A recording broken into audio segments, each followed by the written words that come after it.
앞선 3장부터 5장의 말씀은 그 오순절 성령 강림을 통해서 성령 충만함을 입은 이 사도들이 복음을 전파함으로 교회가 폭발적으로 성장해 갔음을 보여주고 있습니다. 오늘 본문은 교회가 내적으로 더욱 성숙해진 모습을 보여줍니다. 먼저 1절부터 7절까지의 말씀을 보면 이 단시간에 성장한 예루살렘 교회 안에 내적인 문제가 발생했는데 이 문제를 해결하기 위해서 교회 실무를 담당할 7명의 일꾼을 선출하는 내용입니다. 이제 교회는 보다 효율적으로 복음 전파 봉사를 하기에 적합한 조직으로 만들어져 가고 내적으로는 더욱 성숙해지는 계기를 마련하게 됩니다. 예루살렘 교회의 제자가 더 많아졌습니다. 여기서의 제자는 12사도뿐만 아니라 예수님께 사역하실 때 따랐던 그 사람들, 또 오순절 이후에 회심하고 예수님을 믿게 된 사람들을 말합니다.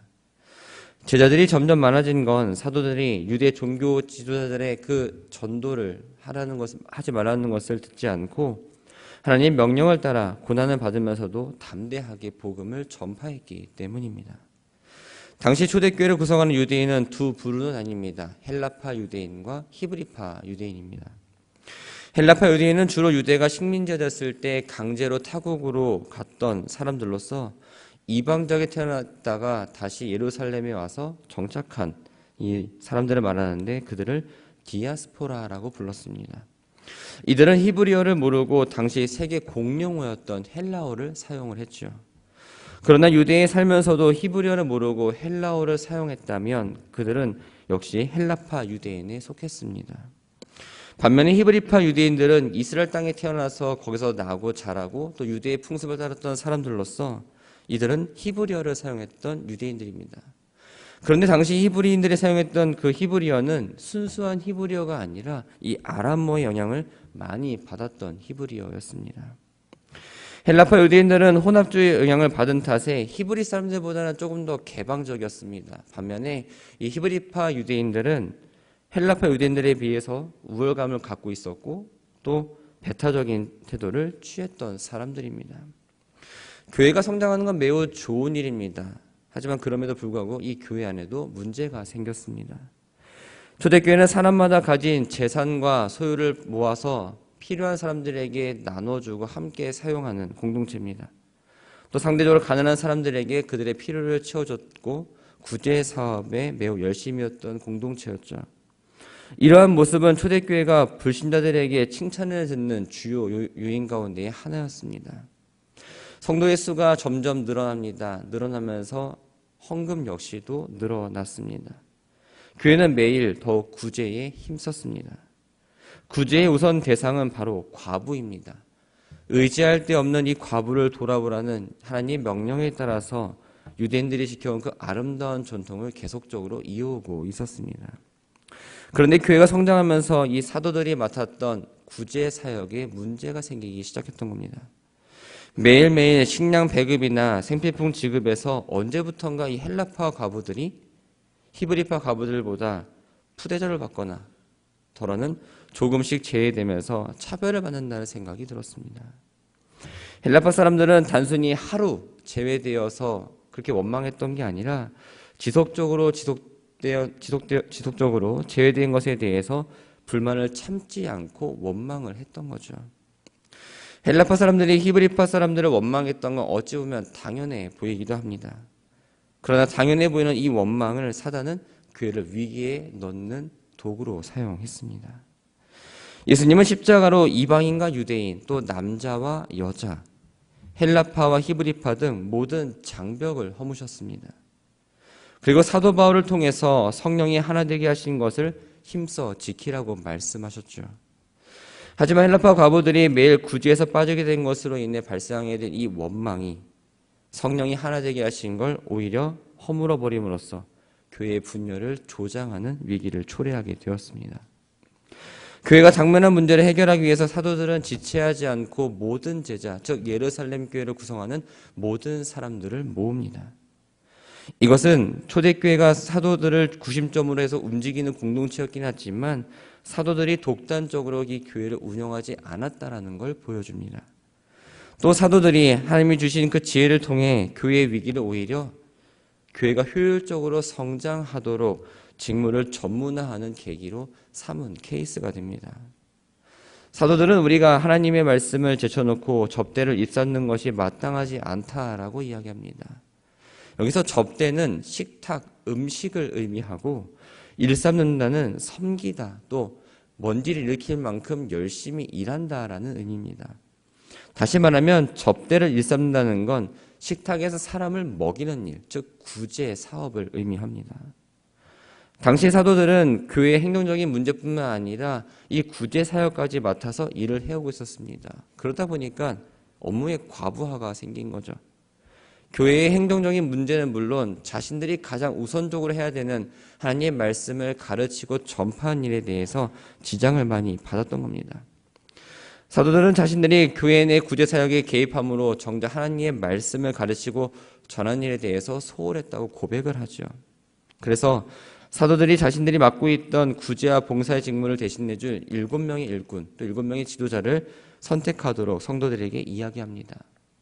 구제와 봉사의 직무 역시 교회 사역의 중요한 부분이므로 사도들은 그 직무를 감당할 사람들을 임의로 선정하지 않았습니다.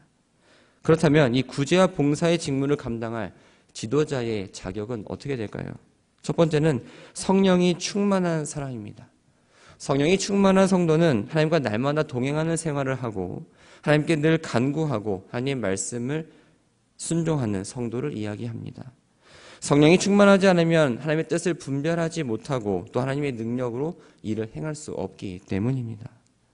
두 번째는 지혜가 충만한 사람입니다. 여기서 말하는 지혜는 어떤 비상한 사람의 생각이나 지혜를 말하는 것이 아니라 하나님 말씀을 잘 알고 그 말씀을 삶에 잘 적용하는 지혜를 말합니다. 또 이 지혜는 사리분별하며 일을 처리하는 데 있어서 한쪽으로 치우치지 않는 마음을 가리킵니다.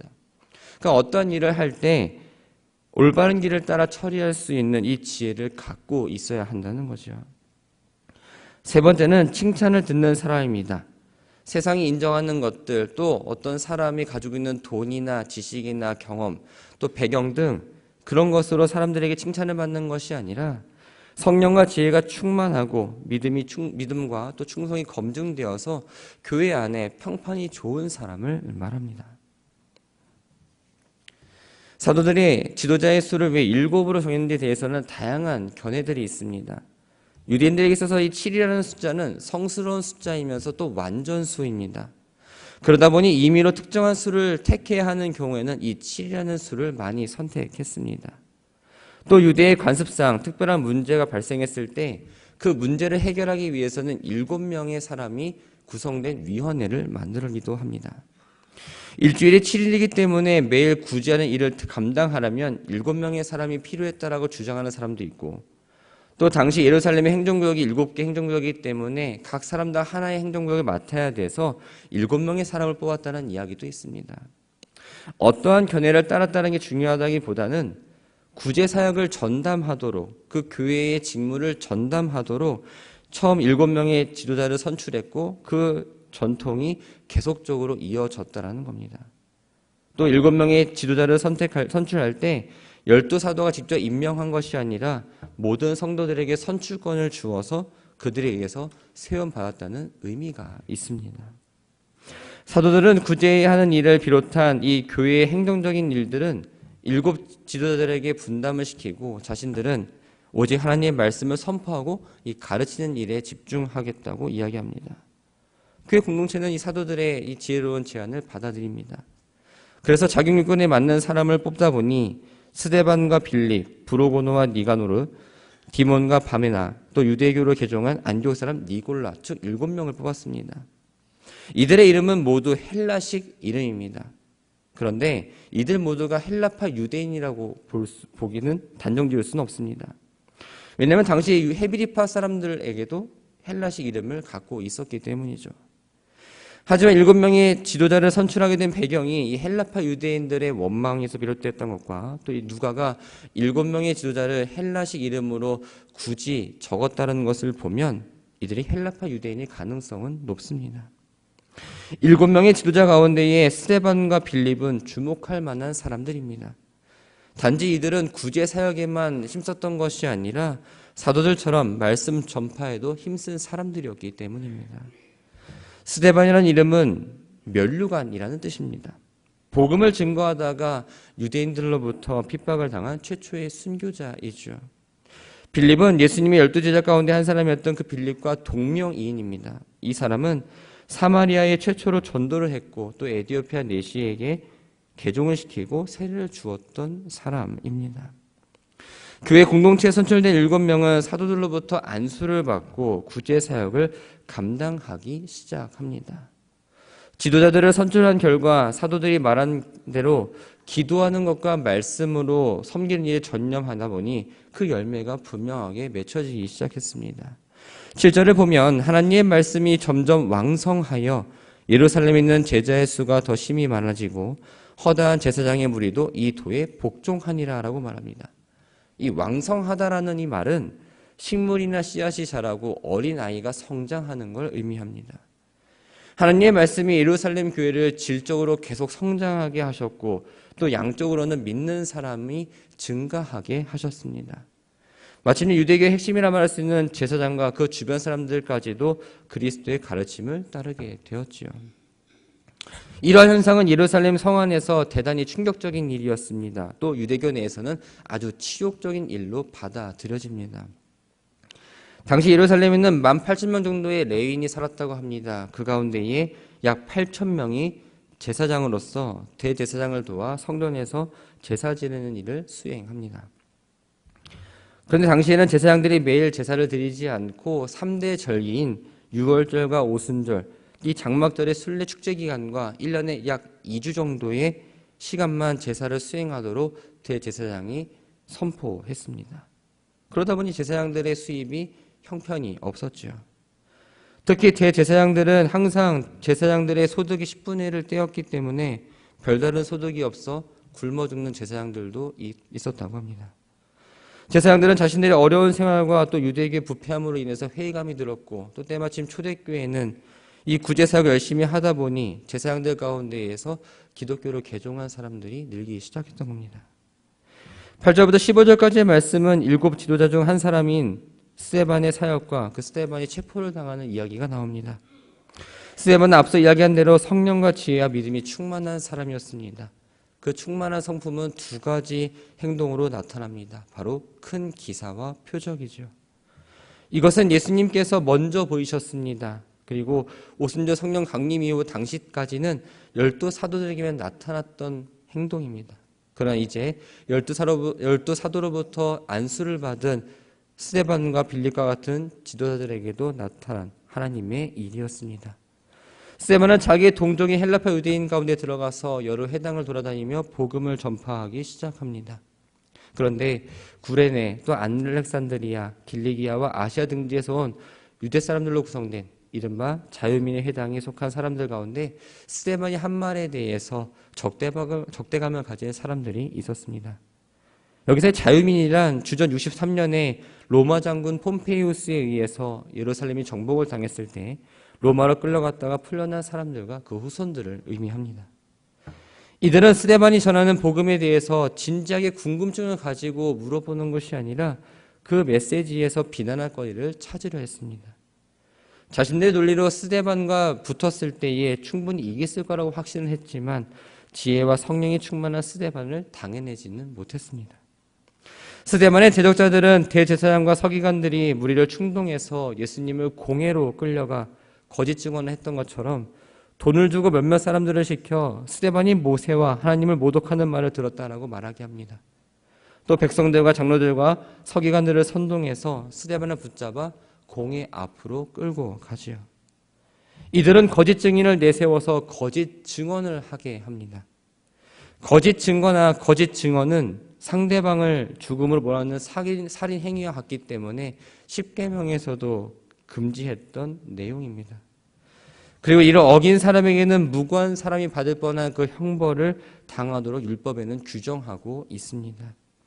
그럼에도 불구하고 스데반 내 대적자들이 거짓 증인을 세우기를 서슴지 않았던 건 바로 하나님을 업신여겼던 그들의 모습을 보여줍니다. 본문의 이 거룩한 곳은 바로 예루살렘 성전을 말하고 율법은 모세의 율법을 말합니다. 사실 스데반은 하나님을 모독한 적이 없습니다. 단지 예수 그리스도의 구속 사역의 핵심을 깨닫고 나서 더 이상 성전이 필요 없다라는 그 진리를 말했을 뿐이고, 또한 내가 이 성전을 헐라 내가 사흘 동안에 일으키라는 그 예수님의 말씀을, 그 부활에 관한 말씀을 인용해서 설명한 것 뿐이었던 거죠. 그런데 유대의 종교 지도자들은 예수 그리스도를 신성 모독죄로 정죄한 것처럼 예수님의 말씀을 인용한 그 스데반 역시 신성 모독죄로 고소를 한 겁니다. 스데반은 거짓된 내용으로 고소를 당했고 거짓 증언들 때문에 한마디로 위기에 지금 처해 있습니다. 하지만 놀랍게도 스데반의 얼굴은 천사의 얼굴과 같아 보였다라고 이야기합니다. 스데반을 정죄하기 위해 모였던 사람들의 눈에도 그렇게 보였던 거죠. 이 얼굴이 천사의 얼굴과 같았다라는 말은 그 표정이 단순히 온화했다라는 의미보다는 성령이 충만함과 하나님이 함께 하심으로 인해서 그 얼굴이 광채가 가득하고 보는 사람들을 압도할 만큼 위엄을 가지고 있었다라는 걸 말합니다. 성령이 충만한 상태였습니다. 또 주님을 굳게 의지했습니다.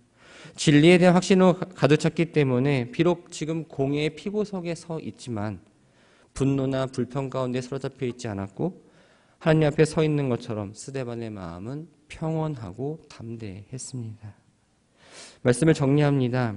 이 자리에 모인 우리 모두는 직분자입니다. 직분은 일정 기간이 지났기 때문에 거저 주는 게 아닙니다. 그런데 우리가 이 직분에 대해서 생각을 잘못할 때가 있습니다. 시간이 지나면 어련히 받는 것이고 또 사람의 생각으로 또 기준을 정해서 이 사람이 저 직분에 합당하다라고 판단하기도 합니다. 그래서 교회를 오래 다니면 집사 직분을 받는다는 게 당연하고 또 집사라고 부르는 게 익숙합니다. 직분을 계급화하고 또 어떤 직분을 내가 받지 못했다라고 해서 마음의 어려움을 토로하는 분들도 간간히 있습니다. 교회의 직분이란 교회의 실제적인 필요를 채우기 위해서 임명되는 자리입니다. 직분은 명함이 아닙니다. 사역과 봉사를 감당하는 자리입니다. 나에게 주어진 직분을 감당하기 위해서는 내 힘과 능력이 아니라 바로 하나님 주신 그 능력 또 성령의 도우심으로 하나님이 주시는 지혜로 감당해야 합니다. 우리가 직분을 감당하다 보면 때로는 사람들에 지치고 또 사역 때문에 마음의 어려움을 느끼거나 내려놓고 싶을 때가 분명 있습니다. 이런 마음이 드는 건 하나님 주시는 그 힘으로 사역을 감당해야 한다는 걸 내가 잊어버렸기 때문입니다. 내가 가지고 있는 힘과 능력 또 내 지위를 이용해야겠다는 생각 때문에 그런 마음이 든다는 거죠. 하나님은 우리가 우리의 힘만으로 직분을 감당하기를 원하지 않으십니다. 성령께서 주시는 그 힘을 가지고 맡겨진 직분과 사명을 감당하기를 원하십니다. 내가 하나님의 일에 쓰임 받으려면 말씀과 기도로 먼저 성령이 충만한 상태를 유지해야 합니다. 바쁘고 분주한 삶을 살아갑니다. 하지만 말씀과 기도 생활에 힘쓰며 우리에게 주어진 그 직분과 사역을 잘 감당함으로써 하나님으로부터 칭찬받는 종이 되기를 간절히 소망합니다. 여러분들이 가지고 있는 그 직분을 감사히 여기시기 바랍니다. 대접받는 자리가 아니라 대접을 하는 자리입니다. 여러분들이 수고와 헌신한 만큼 우리 교회는 더욱더 밝아지고 여러분들이 있는 그 자리도 더욱 밝아질 줄 믿습니다. 오늘 말씀을 기억하시면서 오늘 우리에게 주어진 직분을 잘 감당하는 우리 모두가 되기를 주님의 이름으로 축원합니다.